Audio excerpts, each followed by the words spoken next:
மாதா தொலைக்காட்சியின் இன்றைய அனைத்து நிகழ்ச்சிகளையும் ஒளிபரப்ப உதவுபவர்கள் புனித காணிக்கை அன்னை சபையின் அருட்சகோதரிகள், கோயம்புத்தூர். நான் இங்கே வந்துட்டு லாஸ்ட் நியர்லி 26 இயர்ஸ் இங்கே வந்துட்டு டயாலிசிஸ் டெக்னாலஜிஸ்டாக ஒர்க் பண்ணிட்டுருக்கேன். இந்த சென்ட் மேரிஸ் ஹாஸ்பிட்டல் அப்படிங்கிறது வந்து பார்த்துட்டோம்னா சிஸ்டர்ஸ் வந்து ரன் பண்ணிட்டுருக்காங்க. எனக்கு வந்து என்னோட ஒரு ஃப்ரெண்ட் ஒருத்தர் சொல்லியிருந்தாங்க, சிஸ்டர்ஸ் வந்து இவ்வளோ தூரம் எஃபோர்ட் பண்ணியிருக்காங்க அப்படிங்கிறது வந்து பெரிய விஷயம். நார்மலாக வந்துட்டு ஒரு அட்மினிஸ்ட்ரேட்டிவ் வந்து மேல் தான் இருப்பாங்க, பட் இங்கே எல்லாமே ஃபீமேல்ஸாக இருந்து நன்ஸ் வச்சு நன் பண்ணுறது அப்படிங்கிறது ஒரு பெரிய அச்சீவ்மெண்ட்டான ஒரு விஷயமா சொன்னார் என்கிட்ட. இன்னைக்கு இருக்கிற லைஃப்ல வந்துட்டு ஃபீமேல்ஸ் வந்து இவ்வளவு தூரம் எஃபர்ட் எடுத்து பண்ணியிருக்காங்க அப்படிங்கிறது வந்து பெரிய ஒரு விஷயமா தான் நான் ஃபீல் பண்ணுறேன்.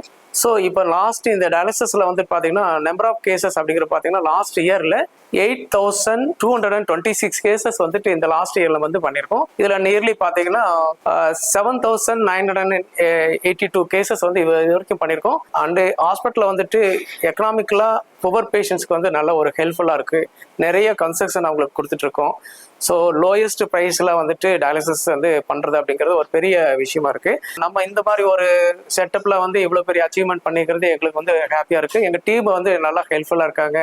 And also the doctor, sisters and hospital peoples வந்து நிறைய சப்போர்ட்டிவாக இருக்காங்க. எங்களுக்கு இனி நிறைய பேர் இது வந்து பயனடையணும்னு நான் எதிர்பார்க்குறேன். புனித காணிக்கை அன்னை சபையின் நிறுவனர் இறை ஊழியர் ஜோசப் லூயிஸ் ரவேல் அவர்களின் நினைவு நாளில் அச்சபையின் அருட்சகோதரிகளின் பணி சிறக்க வாழ்த்துக்களையும் ஜெபங்களையும் தெரிவித்துக் கொள்வோம்.